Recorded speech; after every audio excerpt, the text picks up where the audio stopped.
Hello viewers, I'm SB, and this is Total War Warhammer 2. The Prophet and the Warlock DLC just came out, which has added a couple of new lords and some new units and a bunch of new mechanics to the Lizardmen and Skaven factions. I'm pretty partial to the Skaven myself, but we have already played a Skaven campaign on the channel, and we've never played Lizardmen, partially because I was waiting for this expansion to really fill out their mechanics and their unit roster. So, today we're going to be starting a new campaign, a new Mortal Empires campaign as the Lizardmen. If you are unfamiliar with Total War Warhammer 2, if you don't know anything about the mechanics, don't worry, we'll be explaining things as we go, you will not be left behind. It's actually, for all of its scale, not really that complex of a game. You will be able to keep up. So you can see here, the Lizardmen faction is a bunch of anthropomorphic lizard guys who ride dinosaurs into battle, which is pretty cool. We will not be playing as Tehenoin, the new lord who was added in the expansion, but instead as this other guy who was added today as a free update. Yes, his name is Tiktaq'to, that's correct. The Lizardmen, my understanding is, take their stuff very seriously, but it is sort of difficult to take them seriously sometimes. So there are two reasons that we're playing as Tiktaq'to instead of Tehenoin. If you watched the previous Total War Warhammer series on the channel, you'll know that we got bogged down in a terrible eternal hell war in the Lustrian jungles for like 150 turns or something. It was absolutely miserable. Tehenoin starts right in the center of that jungle, and I just can't do that to myself again. Tiktaq'to starts on a different continent entirely, and so one of my goals for this campaign is to avoid ever going to Lustria if we can get away with it. The other reason that I want to play as him is that he's got a very flying unit focused gimmick. You can see he rides this pterodon around, and I don't feel like I've got a lot of experience with flying units in Total War Warhammer. I'm not great with cavalry in general, and flying units in particular are sort of a mystery to me, like their optimal use, so hopefully this will help shore up my skills a little bit. So as all lords do, Tiktaq'to has some unique faction effects. He has access to a right that resets the campaign movement range of all of your armies and characters. It just lets you take a double move every so often. That seems very powerful to me. All of our skink heroes will start with a pterodon mount. A skink is the thing that Tiktaq'to is, this sort of like smaller type of lizard man, and that thing he's riding is a pterodon. All of our characters can see much further, and any pterodon unit that we recruit has an extra battle ability that allows them to drop rocks on their enemies. I think pterodons already have an ability that does that, but this is another one. Presumably it's a different rock? I don't really know. We'll get in there and we'll find out. We get reduced upkeep for flying units, so of course we'll want to run a lot of flying units in our armies, and Tiktaq'to's army gets plus 10 melee attack while in foreign territory. Plus 10 is a pretty hefty buff relative to the numbers that you usually see in the game, so we're definitely going to be encouraged to play aggressively with Tiktaq'to himself. And I guess with that, we're playing on very hard here. And let's get in there. So there are two different victory conditions for the Mortal Empires campaign. There's the short campaign victory and the long campaign victory. We did a long campaign victory in the last series because I guess I didn't trust the developers to know what the word long meant, but they were not joking. It was very long. So this time around, we're going to be aiming for the shorter victory, because I would like this series to end before the end of 2019. What year is it? The one we're in now. But when we get to the short campaign victory, I guess we'll look and see how much more time it would take to get the other one, and if we're still having fun, maybe we'll go for it. The last one really did drag on a bit, so I'm not expecting it to be the case that we want to go for the longer one. So you can see here, our terrain, our kingdom, we have a single settlement and a single army, which is very common. That's usually how things go. You know what? We're going to skip the old man's guided tour. We can look around under our own power, thanks. So, how they play. The Master of the Skies, Tiktaq'to, has access to a unique right called the Right of Tsunki, which will give us that double move we were talking about. The first of the slain mage priests spawned upon the world, the venerable Lord Croak may be awoken by any and all of the children of the Old Ones. That's us, the Lizardmen are the children of the Old Ones. To witness and command his near unimaginable power in turning cities of the world to ruin. I don't know a ton about the lore of the Warhammer Fantasy setting. Basically everything I know I picked up from the Total War Warhammer games or like the Vermintide games. So I don't actually know who Lord Croak is. My impression is that he's like a super powerful wizard who also is maybe undead. I don't know. I'm sure we'll meet him at some point here. Lizardman settlements are linked by an unseen network of power which spans the world. By increasing the power of the geomantic web in a province, a Lizardman faction can increase the potency of any commandments issued there. And the spawning pools of Lustria will occasionally bring forth an especially gifted set of warriors which may be recruited once a special mission is completed. Okay, not a lot of actual mechanical value in those statements. We'll figure out how everything actually works as we go. The Master of the Skies is Hexawaddle's highest-ranking skink chief, whose responsibility it is to take on any and all assignments considered to be important to the Great Plan. Lord Mazdamundi's decree to re-establish Lizardman influence over the land shall be carried out with swift obedience. So probably you could tell from context here, but Lord Mazdamundi is like our emperor, and he has sent us out to this godforsaken desert to claim, presumably, the entire thing for the Lizardmen. So we have one settlement here. Our settlement of Tiktaq'to is in the province of the Western Jungles. This is not my understanding of what the word jungle means. All of the settlements in the game, each settlement is part of a province, and if you own the entire province, you can get access to some powerful additional things called commandments that will just like give us more money and more growth in all of our buildings, and basically it's very important to own entire provinces. So our first order of business is going to be taking control of Tiktaq'to and completing our ownership of the Western Jungles. And the first part of doing that is going to be wiping out the fools who think they're allowed to live here. So we have some kind of human knight faction. They got some swordsmen and some crossbows, and probably our first order of business is just going to be to fly over there and murder these dudes. So our initial army has, of course, Tiktaq'to himself, a skink cohort, which is a bunch of little skinks with like cudgels and shields. I have not played as Lizardmen before, so I don't have a great grasp of the power level of their units, but I have fought against Lizardman armies, and my impression of skink cohorts is that they are really bad. They're just extremely weak, have a hard time dealing any damage, die very easily. We're definitely going to need to move up to some more elite units as quickly as we can. We have a couple units of skink skirmishers, which are skinks with like blowguns. Their blowguns the darts have poison on them. So you can see here, poison debuffs enemies for 10 seconds, drops all their stats by a bunch. Unfortunately, these units don't really deal very much damage. 15 is quite low, and most of it is not armor-piercing, as you might imagine from a blowgun. So these guys are not really good killers. What they're mostly for is lowering the stats of enemies so your other units can fight them more effectively. Then we have a cavalry unit of Cold One Riders. It's like big lizard men riding on raptors. Probably these guys are pretty good. They're heavily armored, they have shields. Their melee attack and defense values are not very good, but they have a significant charge bonus. So when a unit runs at another enemy unit, it gets bonus stats based on the value of its charge bonus for like 10 seconds after they make contact. So probably the way we're intended to use these guys is to have them charge into battle, fight for a little while, then break off and recharge. And finally, we have a unit of Pterodon Riders with Fire Leech Bolas, which I assume is basically what it sounds like, guys who shoot fire projectiles. That sounds pretty useful. Alright, we have some, like, management of our province and stuff to do, but let's start with a big battle. Let's just go fight Andreas Leonardus here. So we can see here the balance of power bar is just supposed to give us an indication of like what the relative strengths of these armies are in the game's opinion. The balance of power bar is not always very useful because the game has some weird ideas about what units are good and what units are bad. Here it says we should be about even. Honestly, looking at the two armies, I think our army looks pretty weak, but like I said, I don't have a great grasp of the power level of the Lizardman units, so let's just get in here and try it out. If we were to lose this battle, it would not be the end of the world. Andreas Leonardus' army is not strong enough to take down our city. Our province, our settlement, rather, is the word I want. Our settlement has walls, and it has a garrison, just like a free army that's always camped inside of it. We could definitely hold him off, so a loss here would not kill us, but obviously it would be cool to win.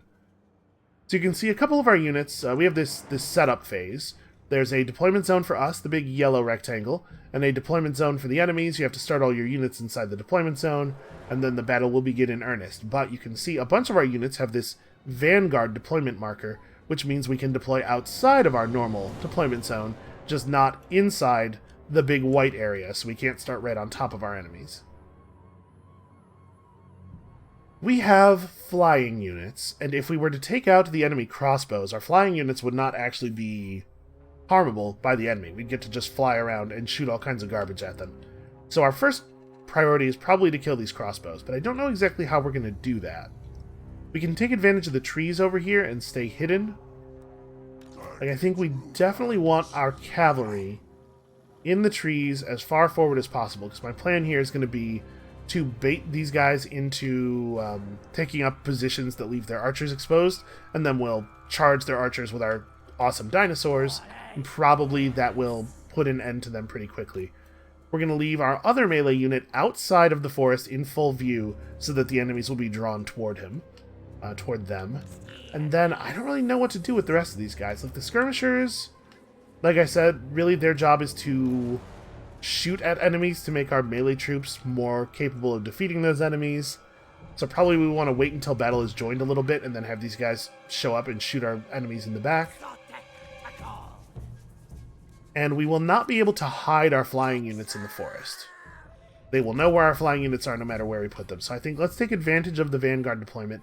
And I'm just going to have our flying units kind of like wrap around the backside of the enemy formation in the hopes of, I don't know, making them do stuff that's not smart.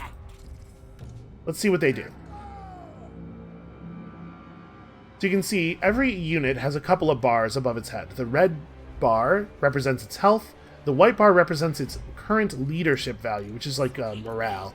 You can scare enemy units and cause them to flee the battlefield and stuff if you reduce their morale value. And then some units have this additional third bar. This is an ammunition counter. Any unit that uses range attacks has a limited amount of ammunition, which will run out eventually. So you can see our Fire Leech Polo guys have some ammunition. Tiktaq'to himself is a melee fighter. He just likes to charge people with his awesome dinosaur. I gotta say, if I had the choice to ride a dinosaur, I would pick a flying one. So you can see we can pause in battle anytime that we want. Hey, keep moving. Keep moving. Don't just sit there and get fired on. So getting shot at. Not great for morale, turns out. I want to try to bait them into some kind of formation where the archers are exposed. It looks like they're not interested in allowing me to do that. Basically, we need their melee troops to commit a little bit, which is why I'm moving my melee troops up.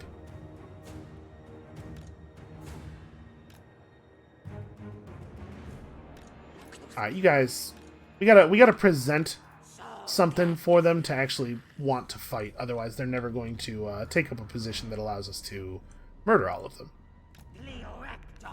All right, fall back a little bit.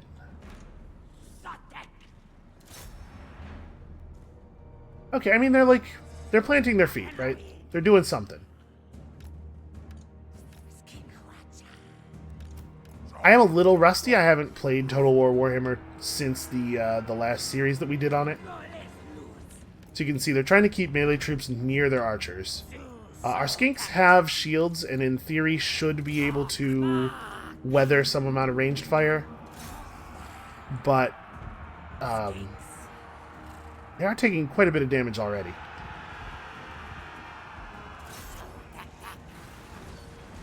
Alright, let's hope that... hold on. Let's hope that these guys are able to win this fight thanks to the help of the poison. So remember, our skink skirmishers can fire while moving, which is a pretty unusual thing for... There we go. Yeah, they can fire while moving, which is a pretty unusual thing. Most ranged units have to stop and fire. So we don't have to let these swordsmen engage.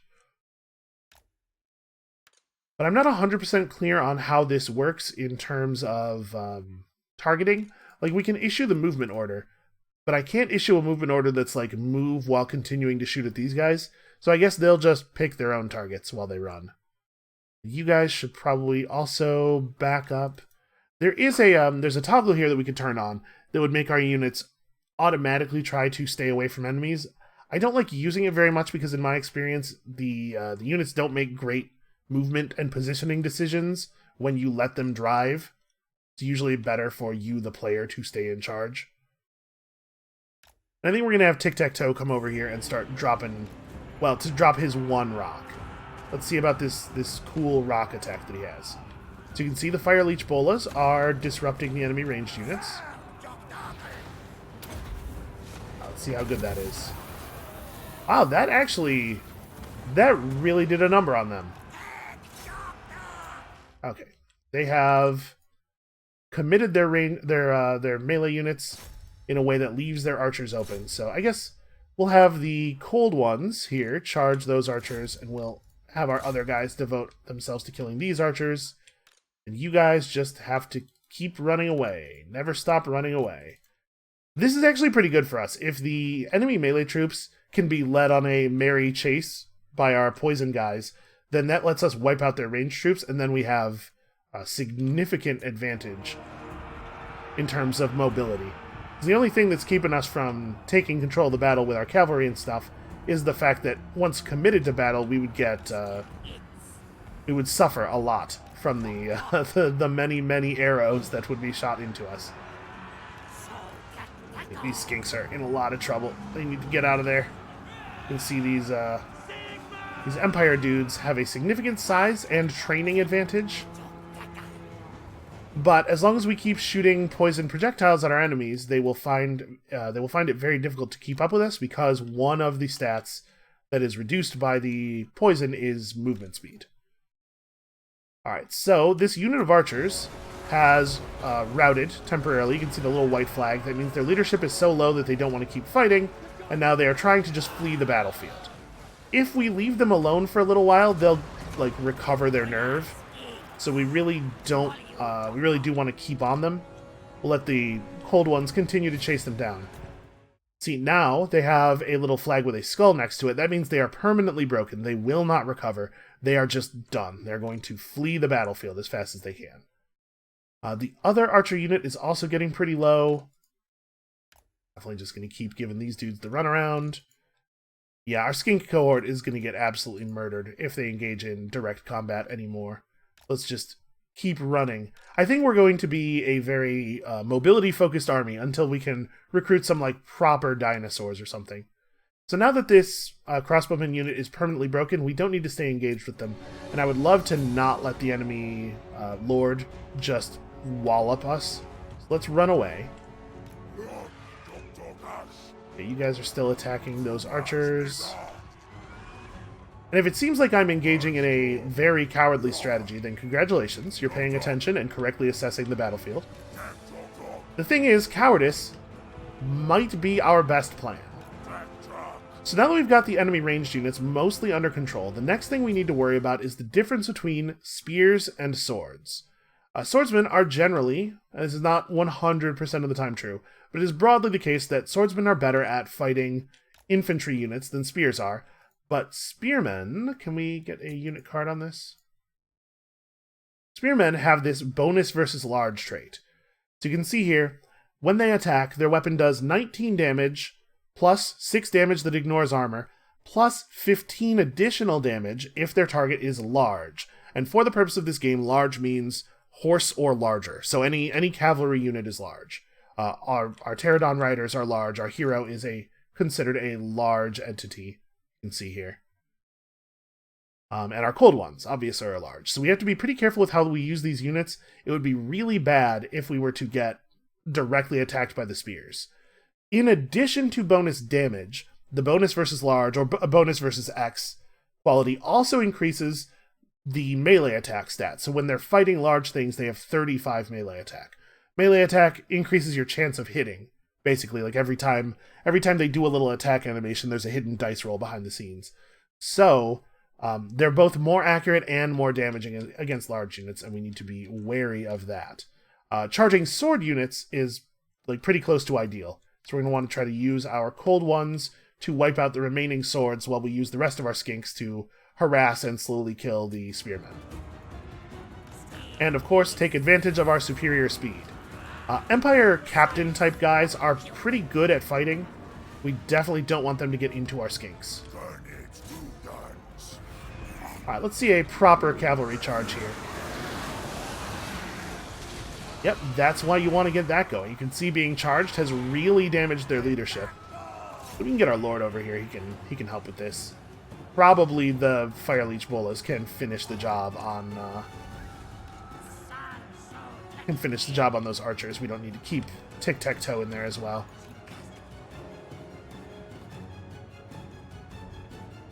Alright, so we're using one unit of, like, objectively bad troops and one unit of, like, sort of kind of okay troops to keep 3 of their units at bay.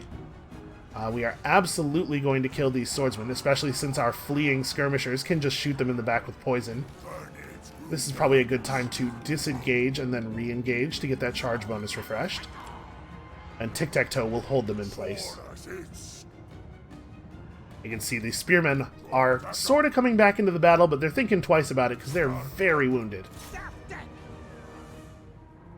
Let's try to take this temporary failure of morale and turn it into something more permanent. As you might imagine, cavalry units are extremely good at chasing down fleeing cowards. Fire Leech Bolas are basically out of ammo. I guess we'll just let them stick over there and finish the job. Okay, let's form up over here. At some point, we're going to have to actually engage with the remaining melee corps of the enemy army. I would really like it if you would make sure those guys permanently break. But we've done a good job of sort of like running around the edges of the fight and significantly weakening them. Okay, those guys are broken now, which is great. You can see the Pterodon Riders do have the ability to attack in melee. It's not their favorite thing. And they still have their rock-dropping abilities, which we've been saving for this situation. So I want to see these guys either permanently break, or if they run outside of the battle area while fleeing... actually, hold on. Stop attacking them. Let them run. Yeah, okay. I think they're about to run outside of the battle area, which will remove them from the battle permanently. So let's go ahead and turn around. Alright, time to employ the rocks. Where is Tiktaq'to? Is he... Oh, he still has not permanently broken these guys. Obviously, the fact that their spears are really good at fighting large enemies doesn't matter much when they're not fighting. Alright, let's see these rocks in action. Let's see what we can do here. They seem to not really have a good sense of what to do. I think they're a little panicked by the loss of all of their friends, and at this point they're tired, which is a real thing.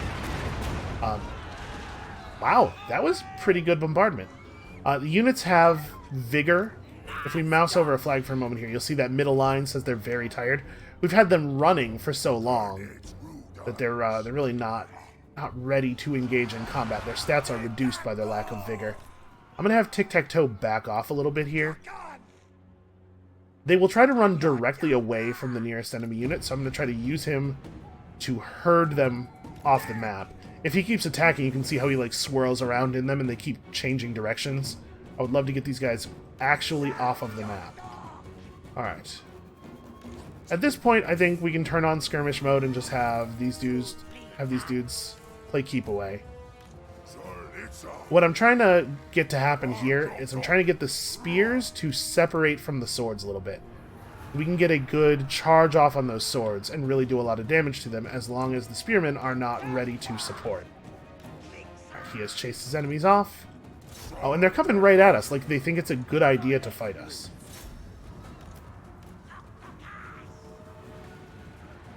Alright, so we'll continue to just harass those guys while fleeing from them. And we'll get a nice double-sided charge onto these swordsmen. Probably they are not long for this world. God bless them, they're trying, though. They are doing their best. Gonna get Tiktaq'to over here where he can participate in the battle. So, it's unavoidable. At some point, we do actually have to fight the enemy general. Looks like the spearmen are just about broken.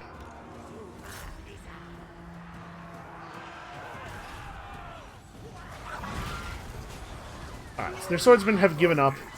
Things are going poorly for them. And look at how much damage our Cold Ones have taken just from a couple moments of being engaged with the enemy hero. Empire hero characters are actually really good fighters. You can see those guys are permanently broken, and seeing a nearby unit flee has broken the morale of the Empire Lord. As soon as all of the enemy units are either simultaneously fleeing or dead, you win the battle.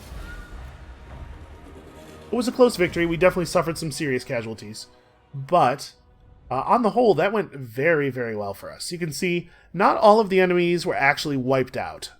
The enemy army will fall back with some percentage of their remaining dudes intact. Some of them will desert, and so you may see like units like these that are very, very low on remaining figures may just disappear at the end of the battle because they have fled back to a more peaceful life somewhere. Although I don't know where they would go here in the middle of this horrible desert. But our army's totally ready to fight again. We could just pursue them and take another battle. We'll have to keep our skink cohort out of it, but every time you enter a new battle, the ammunition on all of your ranged units is replenished. So we could probably do this with just the blowguns and the pterodon riders. This is a neat army composition. I have a tendency to play very like heavy infantry foot slog type armies. That's what feels natural to me. So this is a little out of my comfort zone, but it's cool. Alright, so after battle, we get to loot some of their stuff, and then we have to decide what to do with the captive. So hey, we got a gleaming pennant from them. Also, our lord gained an XP level. We captured 72 dudes, and we have to decide what to do with them. We can ransom the captives. We'll get 354 or 345 more gold, but our army will be annoyed with us, and so will replenish less effectively. Lizardmen are big on eating their enemies, I think. I'm pretty sure that's a real thing.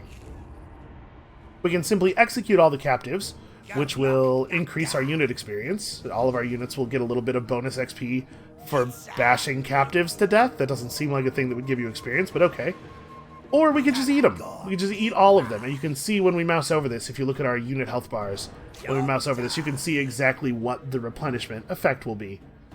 Unit experience does matter. Higher level units are quite a bit more effective. So I think we're going to take Exterminate here.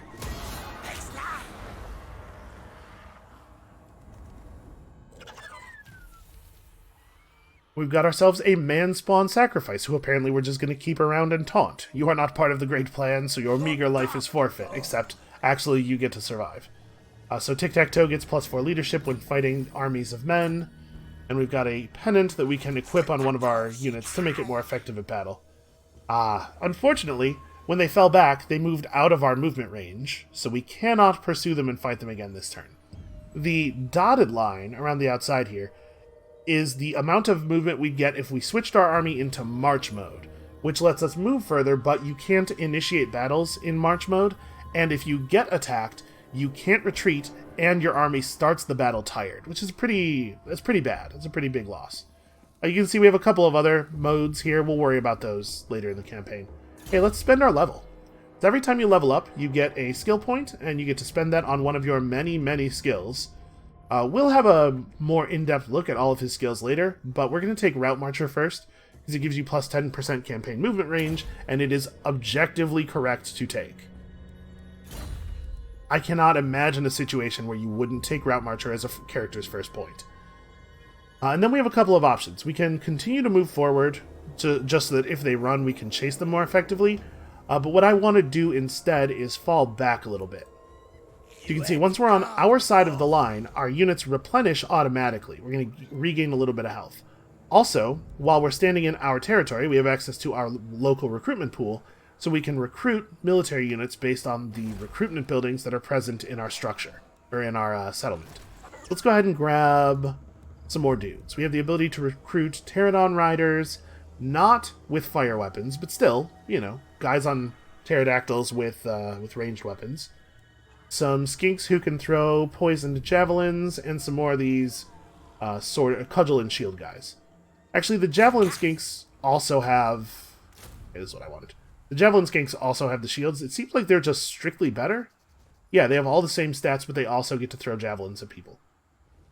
Okay, so the question is, how much more stuff do we need to potentially hold enemies in place on the ground?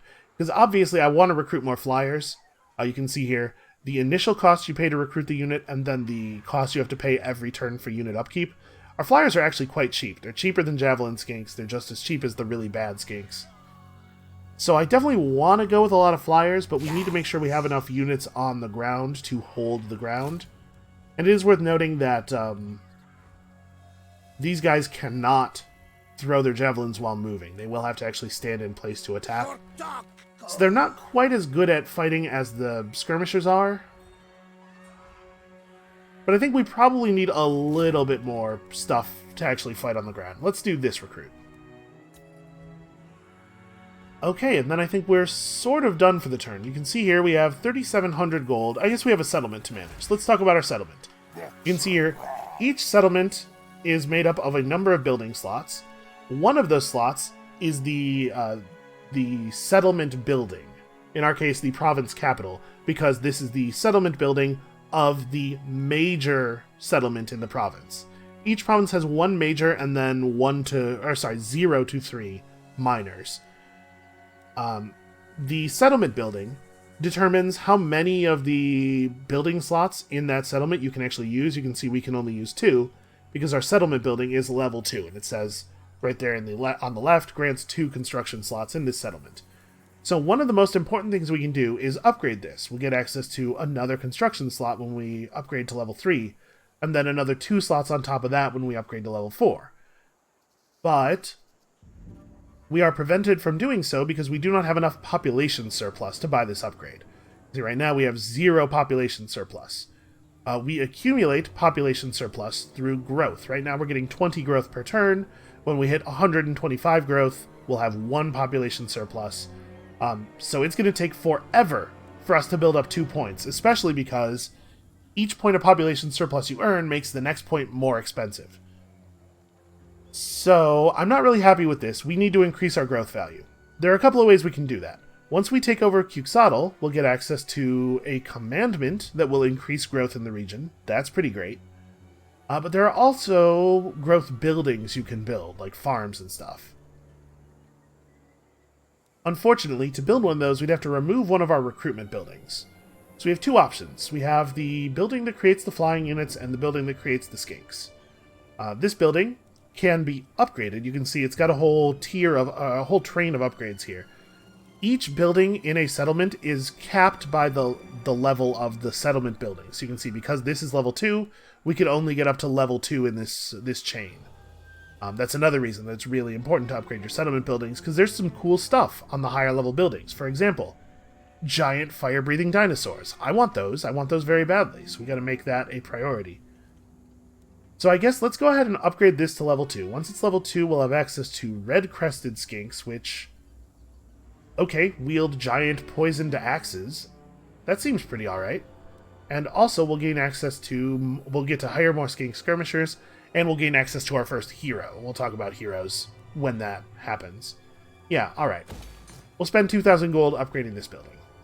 It also has this little icon next to it that indicates that it unlocks some technologies. We'll worry about that in a moment. And then I really want to demolish one of these buildings temporarily to get us a growth building, but we're currently recruiting stuff that is reliant on that flyer building, and I'm not actually sure if we demolish it, it will actually be destroyed at the beginning of the next turn, but I don't know what order things happen in. It may be the case that it gets destroyed before our recruitment finishes, and it would disrupt our recruitment. So we'll hold on to it for 1 turn, just so that we can definitely finish hiring these guys, and then we'll demolish it to make way for a growth building. Alright. Technologies! Wow, okay, every faction has a tech tree. This is a lot of technologies, holy crap. They are currently all locked to us. Any tech that has this little red icon here is locked by a building. So we're working on a building that will unlock some technology. We'll worry about that stuff later. What other buttons do we have here? We have a diplomacy button that allows us to interact with the factions in the world that we know about. There are a lot of factions on this world map. The world map is very large. We are in our tiny little corner here. Let's not worry too much about the stuff outside of our current purview. What we know about right now is our country, of course. This country, which is owned by the province of Sudenburg. And these dwarves over here. The dwarves over here are actually pretty friendly to us. You can see we're actually trading with them. So I guess we don't really need to worry about that. We have a non-aggression pact. We're trading partners. We're just good friends. Somewhere out there are some Tomb Kings and some Beastmen who do not care for us. And we'll kill them when the time comes. We also have the objectives button. So here's our campaign objectives. This is the long victory. Here we go. The short victory. This is what we're trying to do. We must maintain control of 14 provinces, including all of the provinces on this list. Most of this is the desert around us. You can see just all of this southern desert stuff. But I know that Skavenblight is across the water to the north. So we have a little bit of expansion to do. We have to have 3 star chambers, which will probably make more sense once we can see more of our buildings. We must ensure that these factions are destroyed. We'll worry about that later. And we must control any 8 of the following settlements. And this is basically just a list of like all of the important world capital cities. Again, not a thing we have to think about right now. Continue to expand your territory, ready for the arrival of Archaon the Ever-Chosen, and ensure that he becomes wounded. Another thing we'll worry about later. Let's get back down to our territory here. And finally, there's a great big green button on the thing that I don't know what it is. It's the geomantic web. Okay, that's... what is happening here? The strength of the geomantic web affects the power of your commandments. A settlement must be linked to another of equal or higher strength if it is to operate at its maximum potential strength. Color of the rings around the settlement indicate the current strength of the web there. Okay, so we're like low right now. A pulsing ring indicates the settlement is not operating at its maximum strength. Upgrade the strength of the web in nearby settlements in this case. Okay, well, we'll worry about that later too. This is a thing where you have to own multiple settlements for it to be meaningful. Okay, with that, I guess let's go. My guess is these dudes are going to flee into their settlement, and then we will run over there and let them have it. Or rather, we will take it from them. You know, the colloquial phrase, let them have it, which refers mostly to fire leech bolas. We will let them have all of our fire leeches, and then we will have their settlement. So each of the symbols running by at the top of the screen here is another faction that is taking their turn. Like I said, it's a big undertaking. Gonna be kind of a long series, even going for the quote-unquote short campaign victory. That said, it will not be the case that each turn takes 30 minutes. We just had a lot of stuff to explain there for first-timers. Probably we won't engage in battle next turn, is my guess. Because this city has a garrison of 5 units. Plus we have to deal with whatever's left here, so we might want to spend a couple turns recruiting before we go in there. Yep, there really are a lot of other factions. So one thing you can glean from this, one little piece of information you can gather about a faction, is the shape of their banner indicates what race they are. So like this is the shape of the men banners, this is the shape of the dwarf banners. If we actually know a faction, also a little bar will appear down here that indicates our strength relative to their strength. The more red the bar is, the weaker we are relative to them. That'll be useful information eventually. Okay, I think we're about done. Now these are the Bretonians. And we got some Wood Elves, we got some Beastmen, the Pirates. Man, there's a lot of stuff happening on this world map. A big part of what I like about this game is just like the big ridiculous scale of it. So you can see the army that we fought almost entirely was abandoned by its troops. They've hired a new lord to draw new troops to their cause. And I said we'd probably sit back and recruit for a couple of turns, but actually they look very weak to me right now. So here's what we're going to do. We're going to run forward and attack this new army outside the walls. Ludwig van Volkvan. Really? Ludwig van Volkvan. Why would... Okay. We're going to attack him. My guess is he's going to flee rather than be eaten by all of these dinosaurs. And then once he has fled, we can turn our attention on the city. Yep, so he runs far enough away that he doesn't get to participate in the battle. And now it's our 9 units versus the 3 units in this army plus the 5 units in the settlement garrison. So let's have a look at that. We flip over to here, we can see it's swords and swords and spears and spears and spears. They don't even have any ranged units. I will not obey. And yeah, we thoroughly wiped out the ranged units that were in this army, so our aerial superiority is completely unchallenged. This should be a very easy battle. Alright, you can see here we have that banner that we found. We can equip this on a unit, and that unit will gain +4 leadership. We definitely want this to be a unit that's going to be engaging in actual melee combat. I'm going to give it to these dudes. So you can see the balance of power bar indicating that we are way more powerful than our enemies. We could probably auto-resolve this battle, and it would work out massively in our favor, but we're going to fight it manually because I'm always a little nervous about auto-resolving unless you have a massive, like completely overwhelming advantage. It tends to be the case that certain kinds of units die very easily during auto-resolve, and cavalry units are one of those types. And we don't have a way of getting another unit of Cold One Riders right now. We don't have access to the technology to hire more. So we have to be pretty protective of those guys for the moment. One of the big changes that was made in the patch that accompanied the release of the DLC is that the AI is supposedly completely retooled. It used to be the case that on the higher difficulty ratings, like Very Hard, which we're playing on, the AI got a bunch of free public order in all of their settlements, and they got a bunch of free... they got a bunch of free money every turn and stuff. They feel like they've improved the AI so much that a bunch of those bonuses have been toned down. So I'm very curious to see how good the campaign AI is now. We're definitely going to start our flying units as far forward as possible. I mean, these guys too, right? Our harassment potential here is very, very high. You also have Vanguard deployment. You can't actually fight safely because you have to engage with the enemies properly, but like, let's figure this out. How do we want to do this? First of all, I am actually, I think, going to put these guys on skirmish mode just so that we don't have to micromanage them quite so much. Like I said, they won't fight optimally, but they will fight without me having to pay a lot of attention to them. And obviously, it is going to be very important to us to remove as many of these spears as we can. So let's have these units focus on those spear guys, and we're gonna take turns microing each of our Pterodon Rider units to get maximum value out of their bombs. Well, I guess they're not bombs, they're just big rocks. Holy crap. That's very good. That's a very powerful ability. Gonna make sure that we're getting as many of the enemies as possible with each of these. Aren't you guys in skirmish mode? Aren't you supposed to be running? Oh, most of them are running. Not all of them.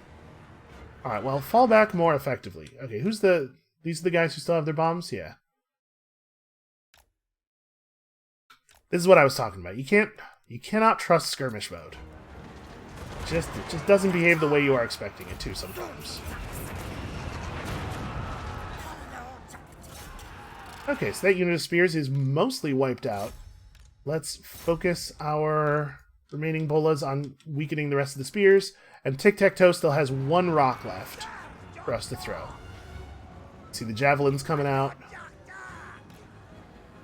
And these guys wheel out to more of a flanking position, and it looks like we've done some fine damage on the spears. Maybe I can ignore those spears. We'll drop the rock on these guys. Okay, so your job is to charge into the flank of these enemies who are now engaging with us in melee combat. You stay on those dudes. I'm just going to turn off skirmish mode. I will drive because you guys are incompetent. We'll run out this way, try to draw them off. And, yep, let's have our units focused on the spear guys who are still willing to fight. Now, because we're not really chasing these guys down, probably it is the case that their morale will recover and they'll come back in, and when they do that, we will kill them. I'm gonna wait for these dudes to get a little bit engaged and then Cold One Riders charge from behind. You can see even just being surrounded has had a significant effect on their morale. Let's pull them back a little bit. I don't want them actually engaged in long-term melee combat with that Lord. Okay. It's true, our Lord is under attack. That's intentional. Oh, get away from the spears. Get away from the spears. So their Lord is just cutting all of the javelins, and it's not... Like I said, the javelins don't deal a ton of damage. It's going to add up, but a lot of us killing this Lord is going to be repeatedly charging. He's not mounted, he's just on his feet, so we can knock him down a bunch with our cavalry charges and keep him from really contributing in that way. They've recovered a little bit. Let's remind them that we have all of these projectiles and that they really actually don't want to fight us. So yeah, you can see we're still doing pretty poor actual damage to their Lord, but we can keep him bound up while we fight everybody else. I'm going to have the skinks withdraw a little bit. And then once they've disengaged, we'll have the cold ones fall back, and now he's in the open and poisonable. And we're way faster than he is. We are out of javelins already. They really don't have very many. Okay, some of these guys are permanently breaking. I think I'm going to bring Tiktaq'to in and have him throw hands real quick. So hopefully he is capable of engaging in one-on-one combat with this guy successfully, while this guy is horribly poisoned and also being constantly shot. Keep the Pterodon Riders, forcing the Spearmen back. Have our Cold Ones come in and throw a quick charge on here. Yeah, it turns out it's very difficult for Lords on foot to fight Tiktaq'to, because he can just knock them down over and over again. Alright, and that's a settlement garrison defeated. Any armies that are involved in a battle like this... Sorry, if you attack a settlement, any defending armies that are actually in the settlement when the battle is lost are completely wiped out. There's none of that falling back nonsense. So, we have completely defeated Andreas Leonardus' army, and now Sudenburg has no settlements left, and just that one lord that we chased off before the battle remaining. So obviously, this faction is about to be eliminated from the game. And we are a little bit more set up. Now that we have some room to build, we might just build a growth building in the small settlement that we took over, instead of destroying a recruitment building in the large settlement. That might be a wiser play. We'll have a look at it in a moment here when it finishes loading us back in. I believe our major settlement does have access to a special resource that might give us a special growth building there, though. By the way, this is what the game is like on a... This is on a solid-state drive already. The load times are they're just long. Alright, we got ourselves another level and a bunch more money. And we have to decide what to do with our settlement. So we can occupy it, take it over ourselves, which is obviously what we're going to do.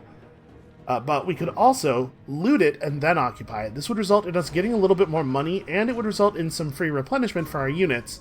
But it will dramatically reduce public order in the settlement, and it will also damage the buildings there. We want to use those buildings, so I find it's very rarely right to loot and occupy. We could sack the settlement, where we leave it in control of its previous owner, but we just steal everything of value. Or we could burn the whole damn thing to the ground. Obviously, we are occupying, so we've secured this entire province now, got ourselves another level on Tiktaq'to, and now we have to actually think about his abilities. So most lords have like 3 sort of categories of abilities that are represented by the different colors. Blue abilities are things that help you out on a sort of a campaign level, like extra movement range, or a reduction in the cost of your units. Red abilities are buffs for all of the units under your control, so like +4 attack for all Sauruses in this army. And yellow abilities are things that are about the Lord's combat ability as an individual unit. So we could take this and just like give him more charge bonus and more weapon strength. A lot of our stuff is currently locked, just due to us not being high enough level to access it. The red line buffs can really add up. But the blue line buffs are also valuable in the sense that very early in the game, it's going to be expensive for us to run armies and we're not going to have a lot of money. And in the blue line, you usually have buffs that give you like a reduction in the upkeep costs of your units. Yeah, there's upkeep reduction here as well. And I think we might end up going blue line with this guy just so that we'll be able to afford to run a second army earlier, because that obviously increases our effectiveness tremendously. So in order to unlock all of this good stuff later in the line, we have to spend at least 4 skill points in the skills that are in this little box. So we can increase our ambush success chance, lower recruitment costs. We'll worry about province corruption later, but we're not going to take that skill. Or we could increase public order in our local province. Remember that Tiktaq'to gets a significant, all of the units in his army get a significant attack buff when in foreign territory, so we're probably not going to be playing defense very much, which makes buffing the public order in his province not very useful. I am inclined to take ambush success chance. Ambush mode is very powerful. You can see we're getting a considerable amount of replenishment every turn that we sit inside of a friendly settlement, so our army will be back in good shape in no time. And in fact, while we're sitting here, we could do some more recruitment. Well, hold on. Let's figure out what we're doing with our settlements first. Okay, so when we took over Tiktaq'to, it already had a local recruitment building in it. We definitely don't need 2 copies of this building. Doesn't help us to have 2. Let's demolish that. And then let's have a look at our building browser. Over here in the infrastructure building area, there is in fact a building that increases growth. It also increases replenishment rate for armies in the region, and it unlocks a set of technologies for us. So we'll probably build a one of these, a skink foraging camp in Tiktaq'to after this is demolished at the beginning of the next turn. And in Tlaq'to, we have a special resource that allows us to build an even better growth building there. Maybe we will demolish the flying unit building just temporarily and like really supercharge the growth of this settlement to make sure that we can get access to all the building slots quickly. I actually think that sounds like a pretty good idea. So we'll demolish this for now. We'll rebuild it later. We'll keep this around because we're upgrading that to give us access to better units. And so we can see, oh, Sudenburg actually does have another... They have a whole other province. So no, they are not wiped out. In fact, we're going to be fighting them for a little while, probably. And over here we can see the Black Tower of Archon. We can see a Tomb King that we are probably going to have to eliminate. This is not going to be trivial. What is this? A location of special importance to the Tomb Kings. Okay. So we have our whole province now, and we get to make a commandment. I think we're going to lean really heavily on this growth thing. This commandment also increases public order. So each province has a public order value. Basically, this number doesn't do anything unless it gets to -100. If public order in a province reaches -100, there will be a big rebellion. They'll rise up and try to drive us out of the lands. That would be bad. We just need to keep it above -100. Right now, it's going to change by -13 this current turn, but you can see 10 of that is because of the penalty from conquering the settlement, so that'll be a one-time loss. It's under control. I wouldn't worry about it too much. Alright, I don't think we have anything else to do. Yes, we do. I want to recruit. So, I'm not sure how the timing will work out. I guess we can test it. Here, let's hire 2 Javelin cohorts and 1 group of Pterodon Riders and see if we actually get the Pterodon Riders while demolishing this building. Do a little bit of science here. But we've driven Sudenburg back. That's pretty valuable to us. And if they don't have another army, it's possible we could just push over into their new province and take control of that. Our army is going to be in pretty good shape next turn, thanks to the larger amount of replenishment that you get while you're inside a settlement.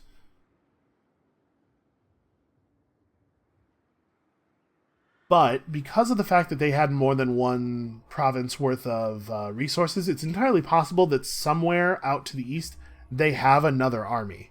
I wouldn't be totally shocked to see, like, 10 units come running in from Sudenburg. So we'll have to be a little bit careful not to lose our momentum here. There is also an empty settlement right there, which we could go and take over. We should investigate that.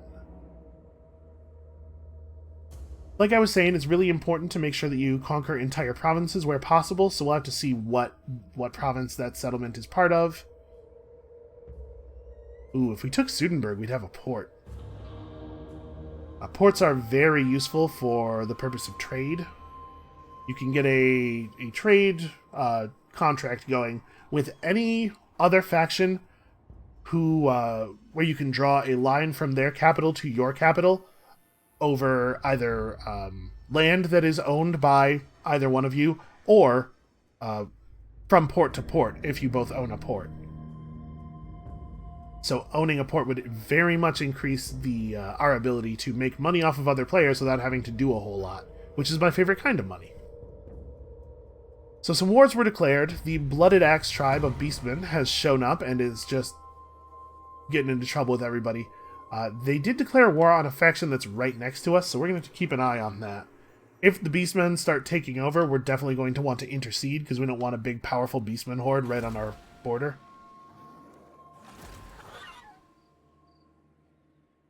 Okay, we did not get the extra unit of pterodons, so the destruction of the building happens before recruitment completes. Okay, good to know. Let's build ourselves some growth buildings. Yes, plus 30 growth. Okay, so we're at 50 growth now, which is a pretty good rate, and it's going to double in 2 turns when all these buildings are completed. We also now have access to our first research. Okay, plus ammunition for skink units, plus 20%. I'm not sure how the rounding works. Plus 20% might be enough for our cohorts to get 1 extra javelin each, if the ammo amount rounds up. So, do we want to just push Sudenburg? Sudenburg has proper walls, so you see the like the crenellations on top of the nameplate here. You see how Quixotle doesn't have them. Quixotle does not have a wall. Sudenburg has proper walls. It also has an 8-unit garrison. We can't tell what they are from here. I have 11 units, including a bunch of flying guys. It's possible that we could afford to just push over there. We could get there next turn.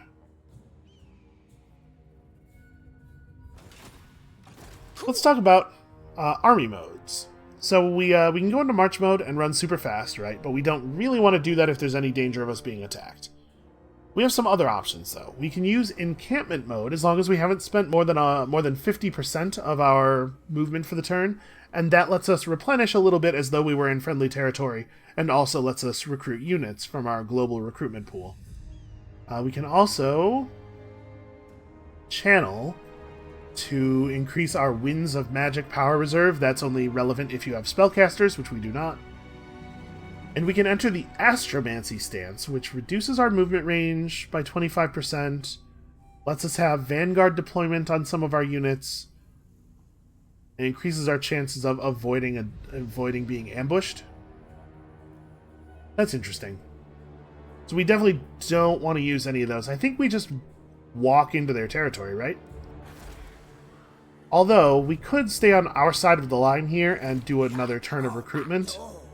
We definitely won't be able to reach Sudenburg next turn if we don't take a full move into their territory this turn, though. We've gained access to some new unit types, right? We now could hire red-crested skinks, which have, in addition to better attack and defense values, you can see here, sorry, better attack, worse defense. They also have poison on their melee attacks, and most of the damage from their attack ignores armor. And they have this frenzy ability. So as long as their leadership is above 50%, they get a bonus to melee attack and weapon damage. And they are immune to psychology, which basically means nobody can make them afraid. That's not super relevant here, but we will eventually fight enemies who have units that cause fear. So we could stick around and try to grow more powerful, but I think let's just push our advantage, right? We have him on the run. Let's keep him on the run. I think we can take Sudenburg. And then, another thing we gained access to by leveling this up is the ability to recruit skink chiefs. Here we go. Recruit hero. So we can have up to 1 skink chief. Let's get one. So heroes are a different kind of unit. They can run around on the map as just an agent on the map and do things like you can see here. They can damage the walls of settlements. They can try to assassinate enemy heroes. But they can also be folded into an army to function as a military unit, which we definitely would want to do here. So let's hire... Let's see. This one is strong. This one is pompous, which lowers the leadership of the enemy armies. That's pretty cool. And this one is a tactician. Each lord and hero has a... Wow, what's my mouse doing? It's just wiggling around on its own. Has an aura that they put out that increases the leadership of any units in that aura. This guy just has a better aura. I don't really like him very much. I think let's take the pompous dude. Let's lower enemy leadership. All right, and thanks to our heroes, or thanks to our Master of Skies ability here, all of our skink heroes get to start on a pterodon, which is pretty cool. So we have another flying unit here. This guy spawned with no ability to move. He won't be able to move until next turn, but we'll get him over here. He'll help. Alright, I think this might actually be the only army that Sudenburg has, so they're in desperate position here. This is very, very bad for them.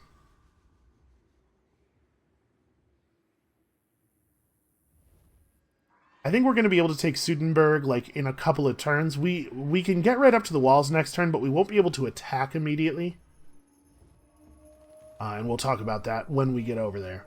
But actually finishing off the province is probably going to be a little bit of a walk, because that other Sudenburg settlement is we're either going to have to like go across the water, so spend a turn like moving through the water, then getting back on land, and then after that we can attack, or we're going to have to just take like a pretty lengthy walk.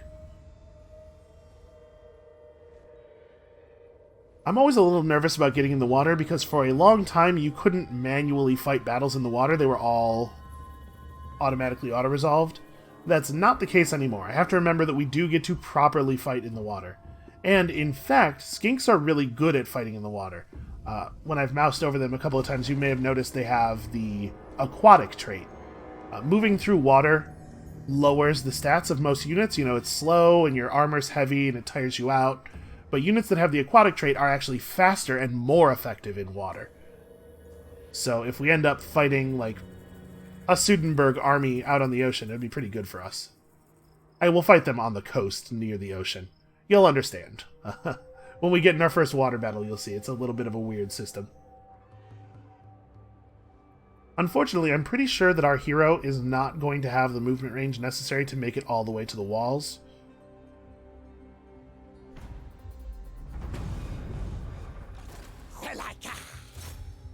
Alright, let's get the siege started here. Oh, can I not quite reach? That's weird. Yeah, apparently the game feels that I cannot quite reach that city.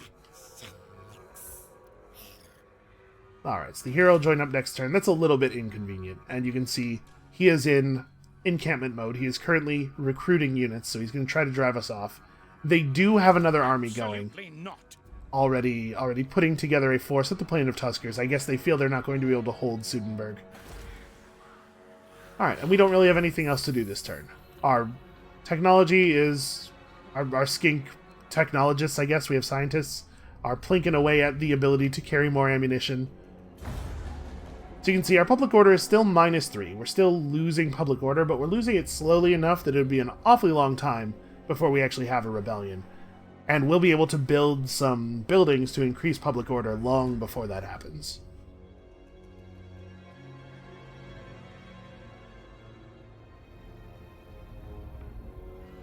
So with this guy standing this close to the city, if we attack his army in the field, he'll be able to get the garrison of the city as reinforcements in that battle. They will be able to ride out to help defend him.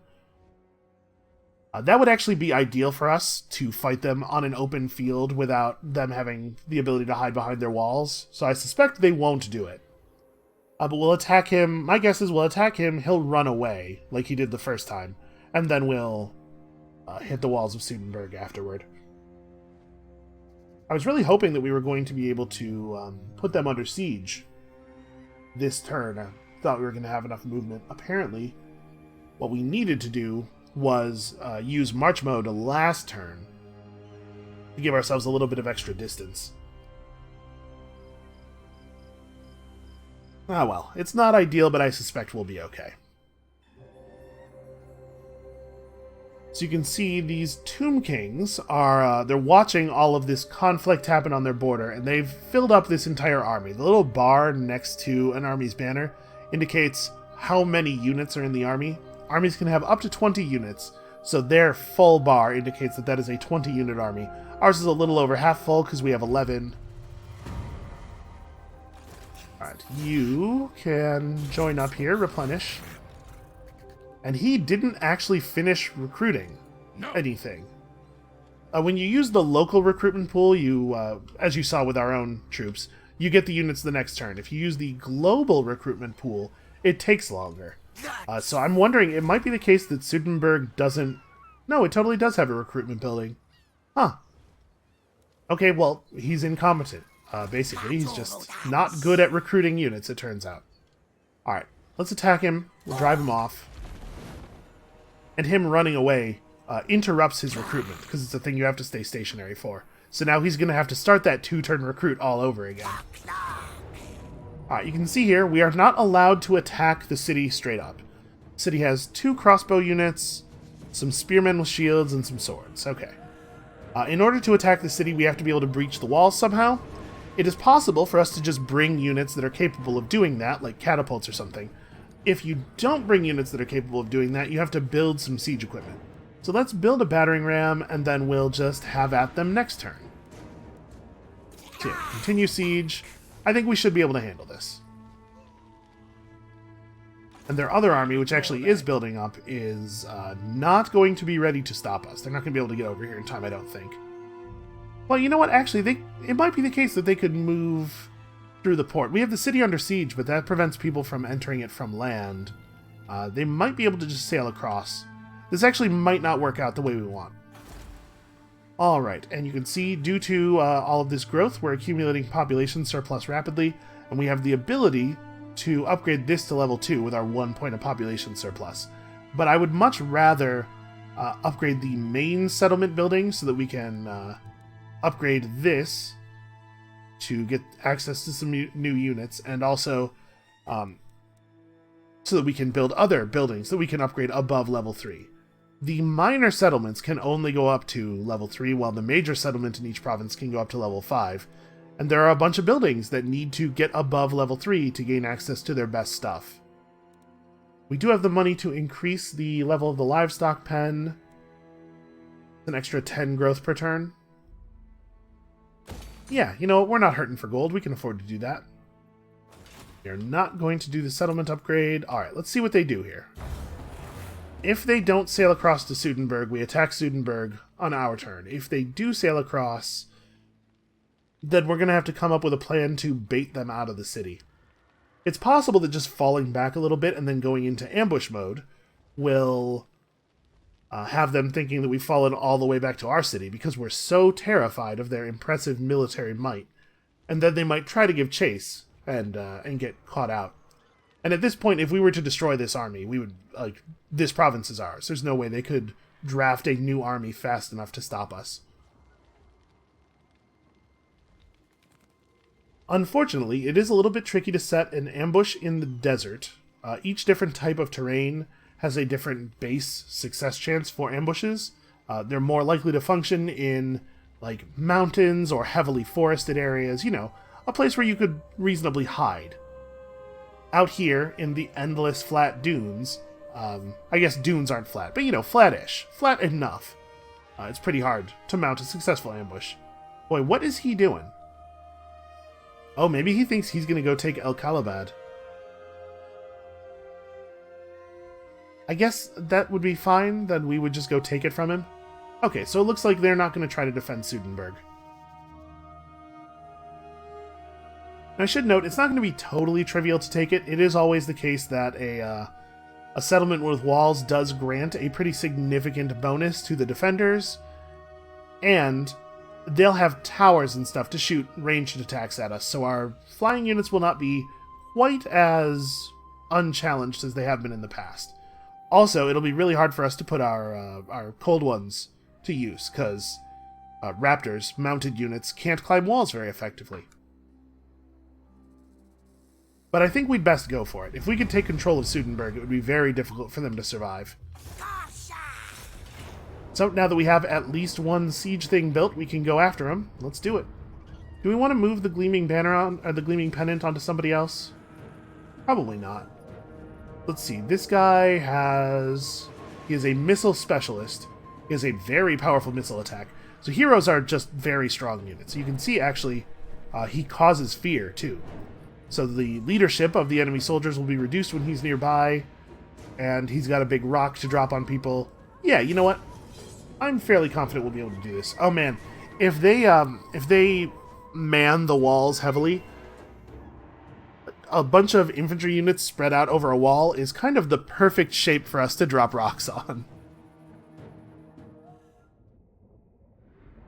I gotta say, I did not, when I was reading about the fact that your pterodons can drop rocks on enemies, I was like, well, okay, that doesn't seem all that great. You know, gunpowder's been invented. Why don't we do bombs or something? But I guess these are magic rocks that are extremely powerful. That ability really, really screwed those guys up in the last battle, and I am very hopeful for it in this battle as well. And once we have some of those red-crested skinks with the big axes, maybe we'll be able to actually win melee combat. Once we wipe out Sudenburg, the next people we're going to end up at war against will probably be Tomb Kings, which is a faction of undead, mostly. And their initial melee units are really extremely bad. Think like Ray Harryhausen, Clash of the Titan era skeletons. Very, very bad at actually killing people. So we might be able to beat them in melee. Okay, so here's our battering ram. Wow, that is a very magical ram. Also, just like pretty cool looking.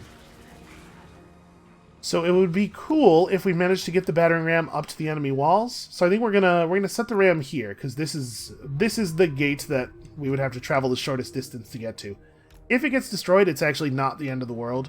We can just erect siege ladders and climb the walls and stuff. You just have to have at least a ram in order to even try to attack a walled settlement. The Tiktaq'to also is going to start way over here. Our cool hero... Oh, our hero does not have Vanguard deployment. Okay, well, he'll have to come in a little bit slower. I guess we'll keep him over here, then. So each one of these towers is potentially going to be manned. I have to, as the attacker, I have to set up first. Each one of the towers is going to be able to fire large projectiles a considerable distance. And the cold ones won't be able to participate in the battle until we make a hole in the wall for them to get through. So we're going to set them all the way out here in safety. And then all of our land units over here. And my hope is to get the enemy to set up over here mostly so that we can get the flyers behind the wall without taking a bunch of damage. Okay, so they're taking control of this tower. Yeah, they've given our flyers free reign. That's excellent. Where are their archers? Did they set up... One of the units of archers is on the wall. Oh, no, they both are. Okay, perfect. So we just want to get behind them so they're facing the wrong way. And then we'll come in with the big rocks. The battering ram has no play other than go kill this door. So go kill the door. And they're not taking control of this tower. So I think I'm going to try to run some of our units up that way. Let's try to get these guys over here as quickly as possible. Oh, there's a little bit of water for us to stand in. Gain the benefit of our aquatic trait. And then you guys... So when this tower ends up under their control, it's going to be not great for us, as you might expect. Just get as close to the wall as possible, as quickly as possible, and we will figure it all out from there. And then you also just run forward. Alright, I'm confident. I think we can do this. You can see the tower is immediately trying to bring down our skink chief. Tower projectiles are pretty effective against large units, and they're big enough that they have some splash damage when fired against infantry. But these are low-level walls, so they're not optimally effective. Alright, let's make a plan here. So the Pterodon Riders need to take out the ranged units first. That's very important. We'll have those guys with their ranged attacks do that. Tiktaq'to needs to get over here, and I'm not sure if we'll want to have him fall in on these crossbowmen. I guess they didn't put any spears on the wall. Maybe that is the right play. You also should get to, like, here, and then shoot at those guys. And then we're going to micromanage some rock dropping. We'll be a little bit careful not to get in front of the tower too much. We definitely want to prioritize rock dropping on the range units. Yeah, man, that's really effective. That feels a little unfair. Alright, so you guys back up and have at him, or have at them. Alright, now we have a question. We've reached the walls. Do we want to have our units actually climb up? I'm not sure that it's a good idea for us to put our javelins in melee contact with the enemy on purpose. I think now that we're inside of the towers, you can see the tower's firing arc here. Now that this tower is no longer able to attack us, maybe that's good enough. Although, you know, I'm going to have these guys put up ladders and climb up. It's possible they'll just get slaughtered on the wall by the enemy, but I want to try to keep the enemy from getting a hold of this tower. And our battering ram is almost free of tower range and like almost completely undamaged. So I think they've just screwed up the opening phase of this battle. They're too terrified by our awesome power to make good decisions. Come on.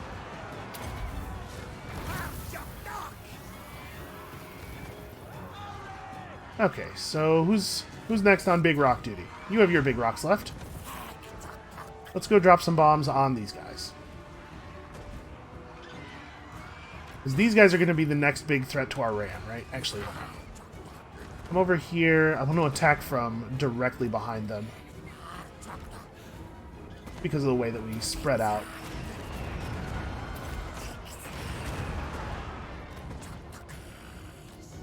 Alright, get back over here and then attack those guys.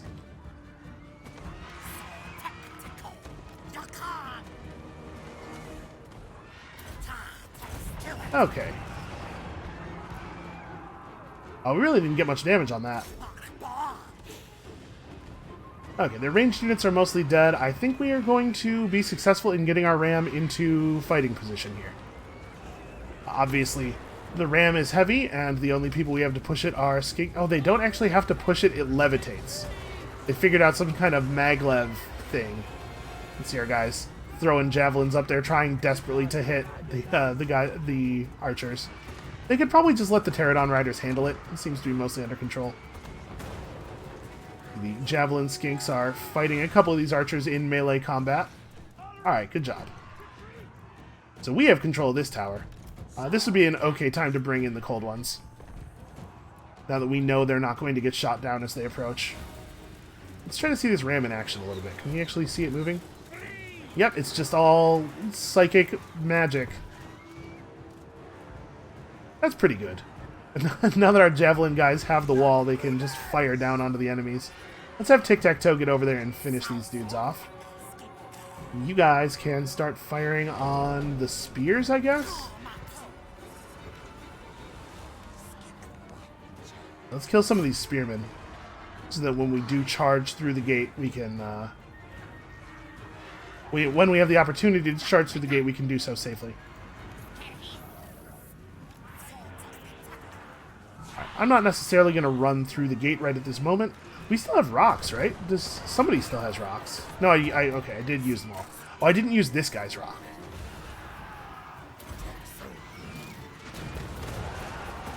There we go, that's pretty good. And then their other unit of spears, for some reason, is still guarding this gate. So whatever changes they made to the campaign AI, improvements, they seem not to have propagated to the battle AI, which still makes some pretty daft decisions.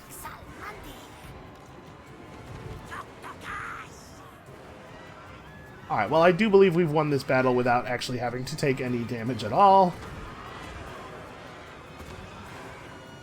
Get our javelin dudes up here so they can throw down a little bit more. Alright, I think the time has come for the charging.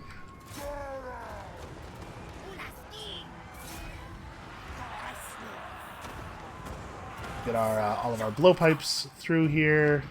Our other unit of javelins through. Our other multiple units of javelins. Pterodon riders are just about out of ammunition, but it doesn't really matter very much because there's no enemies left. So in the middle of town, there's like a capture point. If we were to take control of this, it would begin to erode this this capture point meter, and if this hits 0, it wipes out the enemy force's morale pretty quickly. But it looks like it's not going to come to that.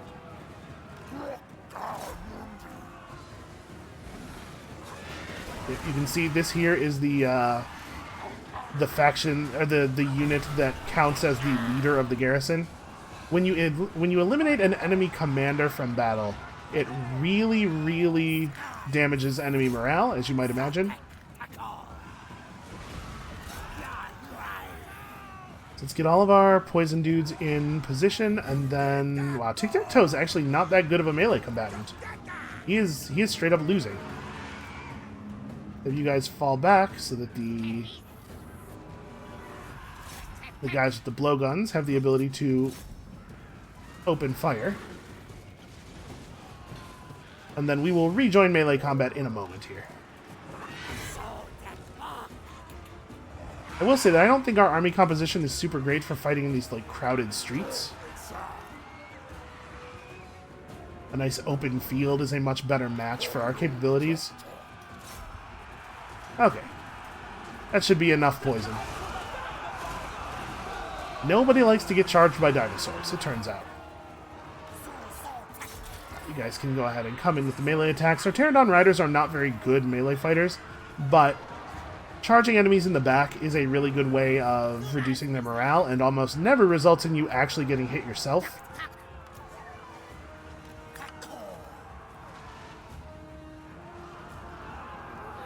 Alright, so keep working on these guys while they're too scared to fight back, and let's move up to prepare for the next attack here.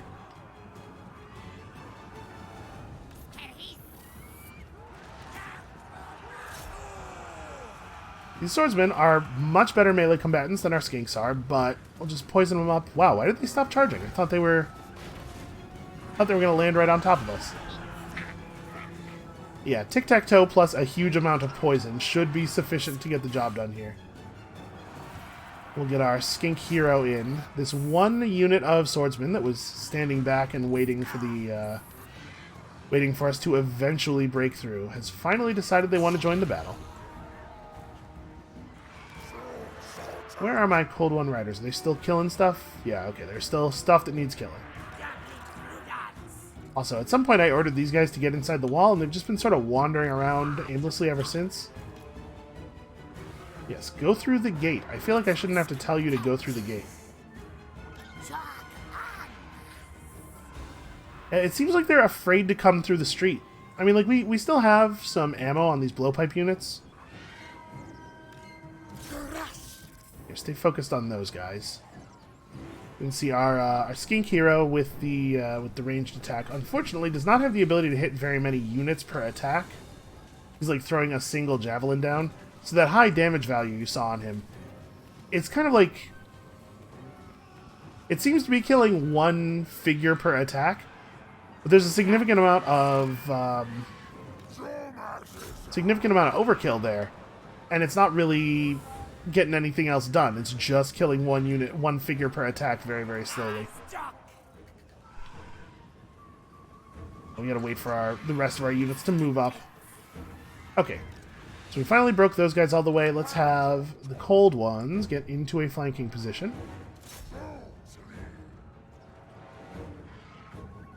Man, I can't wait for us to have some proper melee, like, infantry units. At some point, we will be able to recruit larger, more physically capable lizardmen. Let's prepare you guys for that good flanking charge from the sky that we love so much. I mean, like, running down this street does suck. I'll give them that. I think they've been too cautious about it, but this is terrible. I wouldn't want to be the guy who had to do this. And in fact, they're giving up on the charge halfway through. You can see their morale is breaking. Like, wait a minute, this isn't working at all.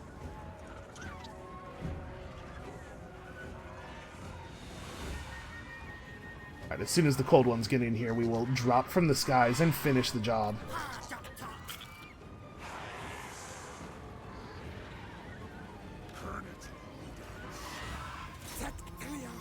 Alright, do it. Everybody in.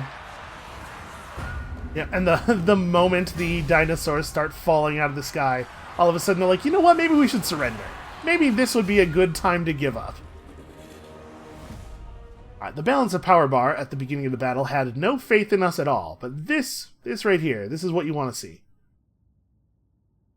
So now that Sudenburg is down to only a single settlement, and that settlement doesn't even have a wall to protect them, they're going to have to just build up a larger army than we have, and somehow bring that to bear against us, and they're going to have to do it in a way that doesn't allow us to take advantage of the walls around Sudenburg, which we did not damage when we took it over. So they're still totally functional. I think they're going to find it very, very difficult to reclaim their lost capital. And then the economic advantage that we have, 3 settlements to their 1, is going to allow us to just starve them out if we want to. We'll probably try to resolve it in a bloodier way, you know, because that's how lizardmen get down. But we could just starve them out. We could just wait and build up while they are unable to do the same. So you can see our units have started to acquire some experience. The number of chevrons here tells you what level they are. Units, every time a unit gains a level, it gets a bonus to its melee attack and its melee defense, and I believe maybe it's missile damage. Ranged units get an increase of their accuracy. Definitely occupy, and we've unlocked the Right of Ferocity, an ancient observance that invigorates those reptiles who oppose trespassers, intruders, and servants of the ancient enemy. So we now have access to our first right. We have this rights panel here. You can see each one of these will be unlocked at some point. They have a cooldown. They have a cooldown and a duration, and each one of them costs gold, unfortunately. So what does this do? It gives our units some experience. It lets us recruit units at a higher rank. Okay, that's fine. I don't think that's worth 2,000 gold right now. We will unlock our extra movement right once we hit level 5 with our faction leader, and he's level 4 now. We'll get the Right of Primeval Glory, which will spawn an army of feral carnosaurs, stegodons, and bastillodons at our capital. That sounds pretty alright. We get that after getting a blessed spawning, and we'll be able to summon a Slan Mage Priest, which is a very, very powerful wizard, after constructing our first Star Chamber. Okay. How much money do I have? 7,800? Maybe we do want to do that right just to get the bonus XP on our units. Because XP is nice. In 3 turns, we'll be able to upgrade Tlaqua. Sudenburg, unfortunately, has a port, and the port building is mandatory. We can't get rid of it. So, I mean, we wouldn't, because it's good, but we can't, like, build a growth building or a recruitment building here until we naturally acquire the 125 growth, which sucks. That is going to take a little while. Well, I'm going to max out Ancient Cunning, so you can see we can put 3 points into each skill. We'll max out Ancient Cunning, and then we'll pick up, I don't know, 1 point in something else, and it'll let us move further down the line. So we probably don't have to be worried about Ludwig here. We could try to put together a second army of our own, but each army is increasingly expensive. You can see there's just a logistical cost to running a large, complex force, and we don't really have that much money coming in. I'm inclined to not bother just to keep our income strong. Okay, so this is in the same province as the Black Tower. There are 2 settlements out there we could grab. I'm wondering if maybe it would be a good idea to summon a new lord and just get like a unit or 2 so that we could head off Mr. Van Volkvan. Van von Volkvan, man. That's terrible. Saddling a kid with that last name is like very nearly abusive. You should just change it. It's the Empire. Just say I'm called something else. Nobody's going to bother you with it. Nobody's going to bother you about it. So because we're in a province now that does not have a local recruitment building, we don't have access to our local recruitment pool. We can use the global pool, but you can see it takes twice as long for each of the units to come in. And I don't really want to sit still for 2 turns. That said, I will not obey. They have 16 units in total, and I'm not super confident that we could take them on with just our 12. So maybe it would be a good idea to fall back to local territory. You know what? That's not actually any faster. Falling back to here to get a faster recruit and then running back to Sudenburg is actually going to take longer than it would take us to just recruit through the global pool. So we have enough ranged units, I think. We don't really have any units that are capable of just standing and fighting. Let's get a couple units of these red-crested skinks, and then the javelin guys seem to be doing a pretty okay job.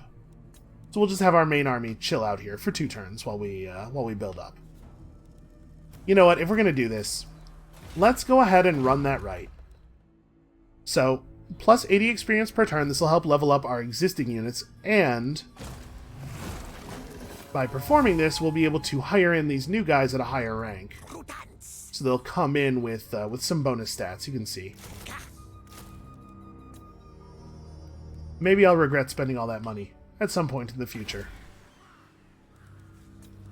Alright, let's do a couple more turns here. My intent is for each of these episodes to be about an hour long, but I do like to do a little bit of extra play at the beginning of a series just so that we can really dig in. That first hour doesn't necessarily have enough stuff happening in it to feel satisfying, you know? So we'll do a little bit more play here, and then we'll be releasing a new episode of the series every weekday, but there might be an extra episode, you know, before the weekend or this weekend, just so that we can really get our teeth into the very large task ahead of us. I'd really like to finish off Sudenburg. That would be a wonderful place to finish the episode, but whether or not that's actually feasible is going to depend a little bit on how this army behaves.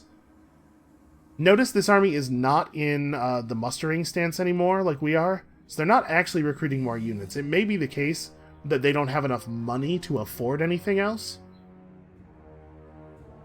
So by continuing to recruit, we may, like I said, we may be able to just press our economic advantage to such a degree that they are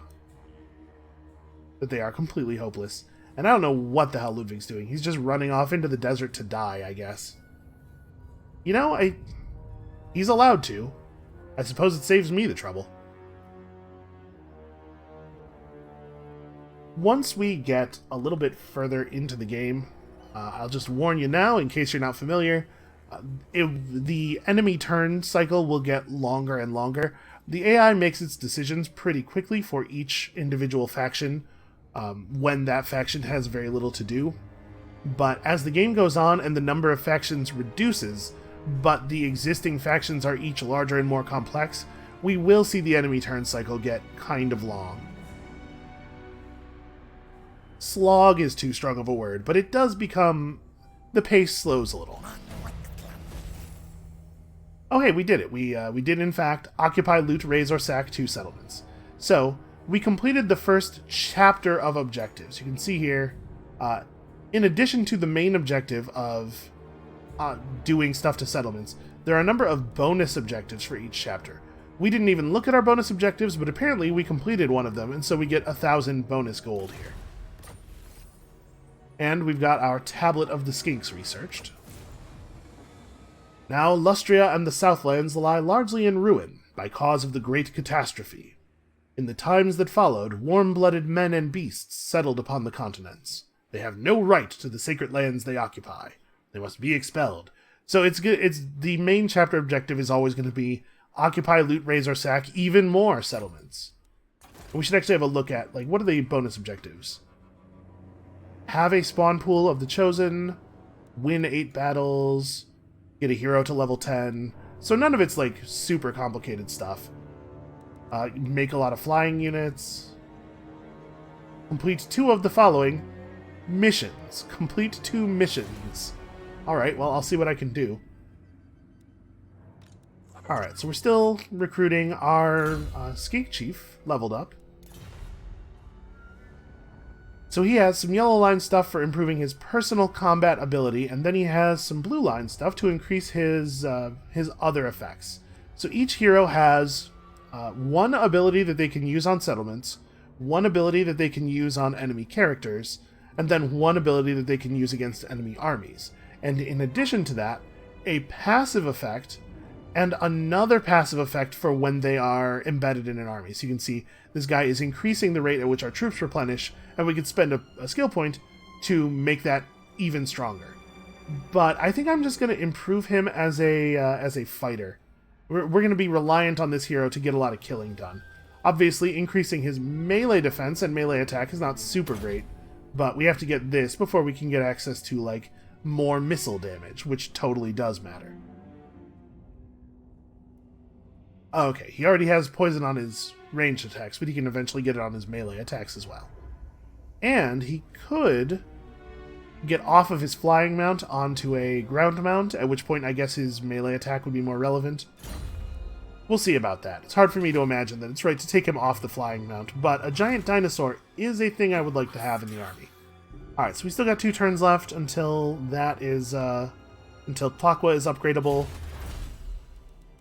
We've got access to the Tablet of Spawning now, and as we recruit these, we're able to move along in the lines, so plus 10% on all of our missile damage, eventually plus 10% on all of our melee damage for Skinks.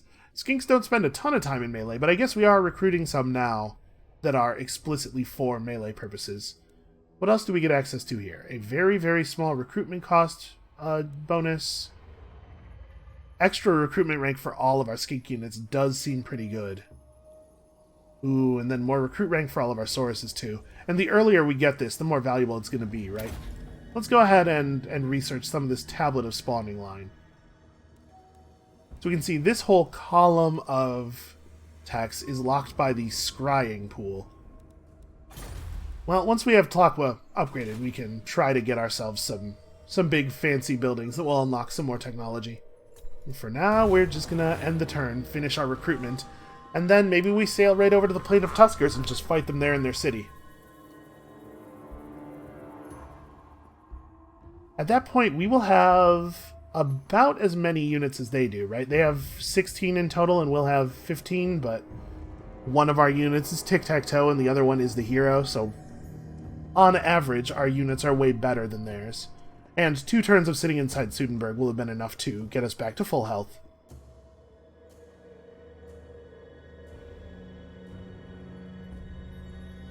And I don't know what Ludwig's doing. He could run...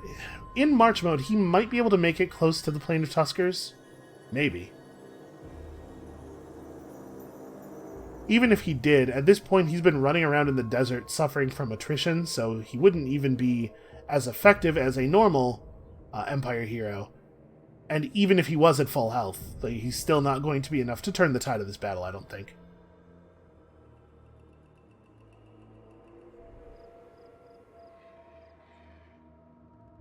It looks like that is his plan, though. He does not make it. Well, that's very unfortunate for him.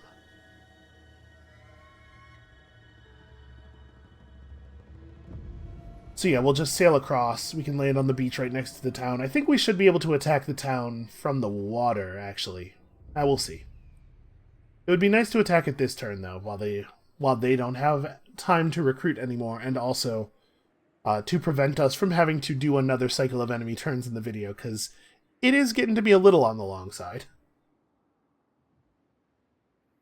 But once we've claimed the rest of Sudenburg, we're basically just sort of given free reign. You know, you know what your goals are, figure them out in whatever way makes the most sense to you. So we'll definitely need to start fighting Tomb King forces, but I'm not sure which one would be best to go after. The Black Tower of Archon looks like a powerful settlement, And the fact that there are empty settlements in that province is definitely interesting, but it's also the case that we share a long border with him, so there are a lot of places where he could project force suddenly. That's definitely something we have to consider. If we went after, like, these guys, the only place they'd be able to attack us at, realistically, is the Plain of Tuskers, which means that if we get a second army, we can just have it hang out over here and feel pretty safe. Alright. Let's get in the water and do this. I think we should be able to get him now. Alright, so they have 2 units of crossbows and 2 units of Free Company militia, which have low damage pistols, and then just like a lot of swords. And they're definitely still superior to us in melee, and they have so many units that it might be tough for us to wear them down with projectiles the way we have the last guys, but obviously if we win here, we're in control of 2 provinces and we've wiped out the only faction that's actually at war with us, we'll be in a very, very strong position to start. And this is another battle where if we lose it, it doesn't necessarily mean that we've lost very much. They would still, in order to take Sudenburg back, have to deal with the walls, which I think they will be hard-pressed to do, especially with an army that is this sort of low-tech. Yeah, the upside of winning this battle is huge, and the downside of losing this battle is quite small. That said, they really do have a lot of guys. If we can catch them while they're grouped up, the rock drops will be very helpful.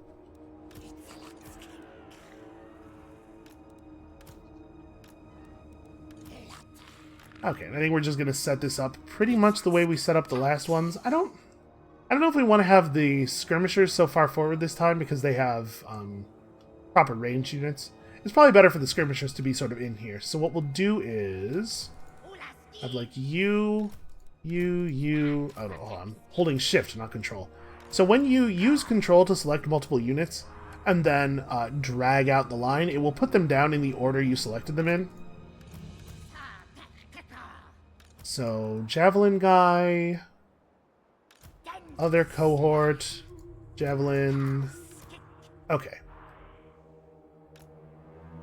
Yeah, like that. So a lot of the ranged units are sort of in the middle, and we can run the melee units forward to protect them. Then these guys are over here. Alright, so what is their actual formation? Archers in the back, pistols on the sides. Okay, not like a super surprising setup, although for some reason their archers are facing sideways to start with. Well, that being the case, I think maybe our plan is just fly forward as fast as possible and we'll just get the rock drops off, hopefully. This guy might want to... By the time this guy gets over there, they probably will be properly facing forward. But I don't think I really want to engage my other units just yet. I think we just want to get aggressive here with the rock drop. Gotta make sure that we go over the archers.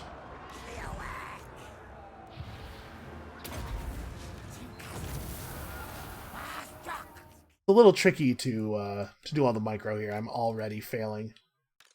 This is part of the reason I don't play a lot of cavalry forces, is because of the fact that I am bad at micro.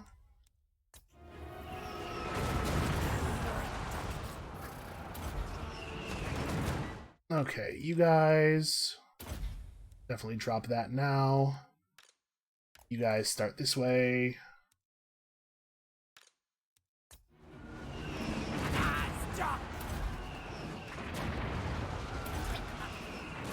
Was a little too early. I got some guys, but they weren't the archers. Okay. Was that all of the bombs out of this group? We still have the hero who is coming in at sort of an angle.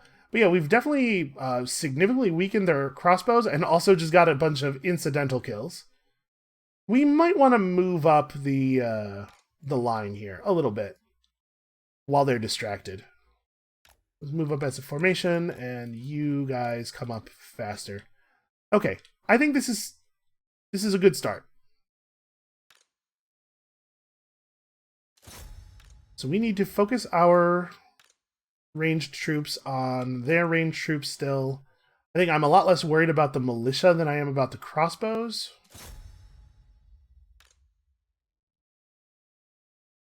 And yeah, you still need to drop your rocks, so we got to get you all the way over here.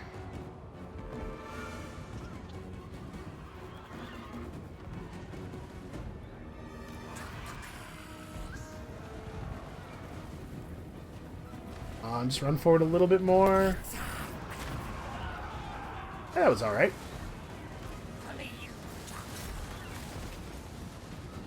Okay, one of the units of crossbows is already all the way broken, but we are actually suffering more casualties from the gun units than I thought we would. Let's have you guys get on those gun units. They brought some swords out here. They don't actually have any spears on this side of the battle at all, do they? No, their couple units of spears are all the way over here. So I guess we can just go ahead and throw a quick charge out. We're still moving forward into javelin and blowgun range. Yeah, okay. Come on, quickly, quickly.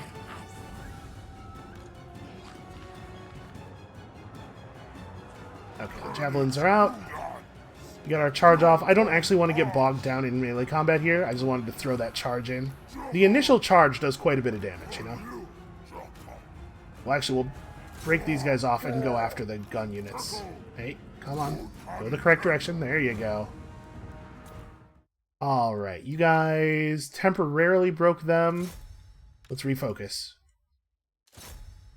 I want to get all of these ranged units very weakened.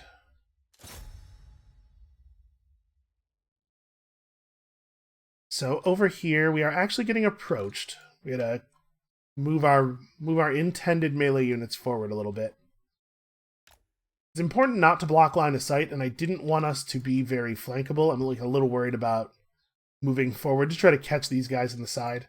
We should definitely have the blowgun units move back a tiny bit. The javelins can just stand and fight. That's kind of their job. And remember, the blowgun units will continue to shoot while backing up. Oh, those guys are remarkably fast. They're actually... We're not catching them very quickly. This is going to be really bad for them. Jesus. Yeah, we caught them right along the broad side of their formation.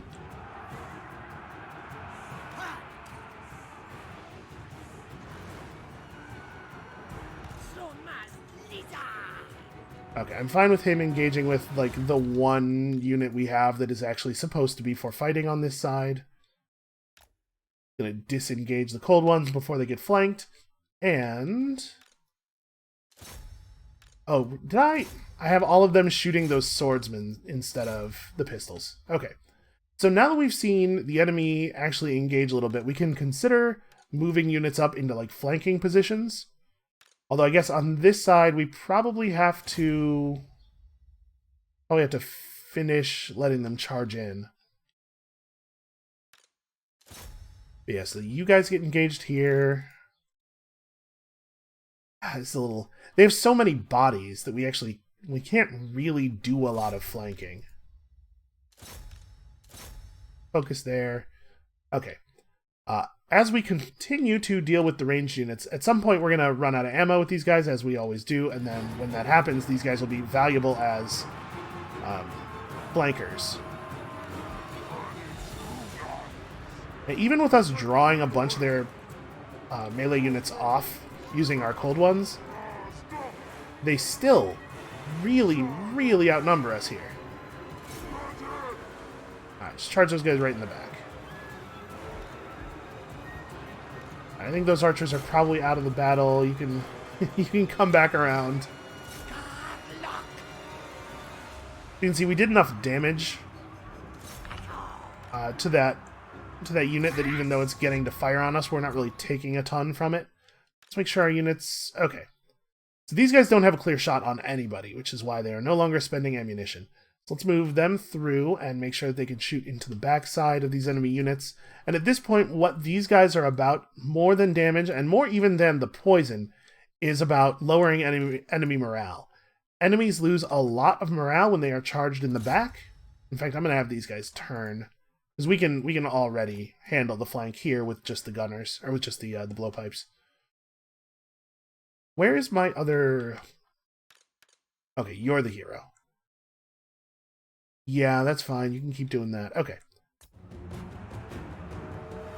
So shooting an enemy in the back reduces their morale about as much as charging them in the back. And we're going to try to win this battle through demoralizing our foes rather than killing them all. I think these red-crested skinks are probably just doomed. Don't really think it's a good idea for us to try to commit a lot of resources to saving them. You guys should back up. I told them to attack those units, I think, but actually I want them to fall back for a moment.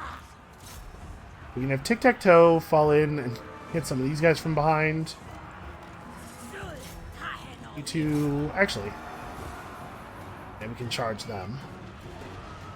Alright, so we got their ranged troops pretty much under control. It looks like this side is going pretty well. They shoot at the backs of those guys. Yep, so you see we're getting a lot of surrenders.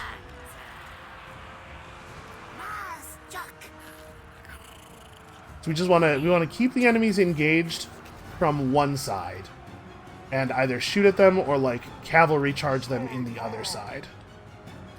Now, you know what? You guys can go re-break those archers. Those archers are so damaged that I think there's a pretty good chance that if we charge them again, they'll just give up permanently. Yep, in fact, we didn't actually even have to finish the charge. I just had to make it clear to them that I was going to charge them. Alright, the red-crested skinks are giving up. You guys are good. You can fight back there. And so we're starting to see their formation really fall apart, right? So let's collapse on them a little bit. Tic-Tac-Toe is overcommitted. Needs to back out. Man, those, the Fire Leech bolas, like, explode when they hit the enemies. Gives us a nice little area effect. It's really nice. Here come the cold ones. Remarkably, for some reason, these units seem to have gotten more confident as they got charged by our cavalry. We're going to get on this side and then charge them from here. Okay, they are almost completely surrendered. The guys on this side are starting to recover a little bit. I'm going to keep our red-crested skinks out of that fight. You guys could go after them. So units that are very, very damaged will sometimes get their nerve back, and you can bring them back into the battle and have them, like, assault an enemy flank. But the moment an enemy even so much as looks at them, they remember all the dying that caused them to flee in the first place, and they just immediately and permanently break. And we saw that happen to the enemy units a number of times there. But it's important to remember that it can happen to our own units as well. Like, that's why I had that unit of red-crested skinks run just sort of like toward the center of the battle instead of turning back around to help against the remaining Sudenburg units on the west side of the field. Because I think if they had gotten close, they probably would have just panicked and run away anyway. I have to say, the red-crested skinks held their own. They are okay close combatants. They are not as good at surviving, in theory, as the units that have the shields and the higher melee defense, but there's a lot to be said for just killing your enemies so that they can't attack you anymore. That's worth a lot of extra health, it turns out.